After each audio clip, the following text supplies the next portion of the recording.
Facebook or Twitter is sued for libel, for instance, for libelous content that appears on their platform, they say, yes, but we are not publishers. We're just platforms, and they invoke the Communications Decency Act. Well, the problem with that is if they're at the same time they are editorializing, essentially curating the material on their platform, they do have an ideological bent. They do ban accounts simply because they don't agree with them, not because they're saying illegal things. Gender critical feminists, very good example. They tend to just delete those accounts. They just vanish. So they are publishers. As such, they should be held account. Is it as brute as he needs them more than they need him? Well, Donald Trump always used to claim that Twitter won him the election, and I think that made a lot of the people at Twitter very nervous about this. But of course, and they came up with a way to delete his account. Their argument was that he was inciting violence.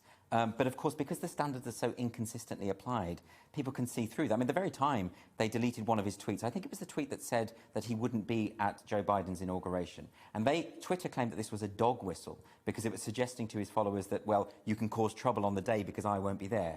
That's quite a reach. That's quite tenuous, right? At the same time, the Supreme Leader of Iran had a post on Twitter calling for the wholesale eradication of Israel, and that was left up. So either apply your terms of service or don't. Well, of course, the truth is the terms of service of Facebook and Twitter and Google are so nebulous, deliberately nebulous. So actually what it means is they can delete accounts for whatever reason they like, and they don't have to give a reason. And the appeals process is useless. I mean, GBNews is facing this at the moment.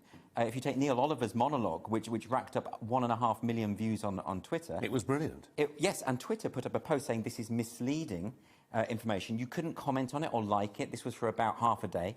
Now YouTube have removed the video, and GBNews is appealing that decision. Wow. Now, and again, this isn't misinformation. This is someone expressing an opinion. There was no speculation about science or anything of the kind. And this is very dangerous territory that we're in. And the problem with this, as we have seen, particularly with YouTube removing videos in the past for anyone speculating, for instance, that COVID might have leaked from a lab in Wuhan. Well, now even the Biden administration is saying we need to look into that possibility. And the lesson of that is, of course, perhaps YouTube, Google and Facebook shouldn't get to decide what we read because they aren't the arbiters. They're too ideologically driven, and also they get things wrong too. You know, sometimes you give me a real lift. Other times you're a real downer.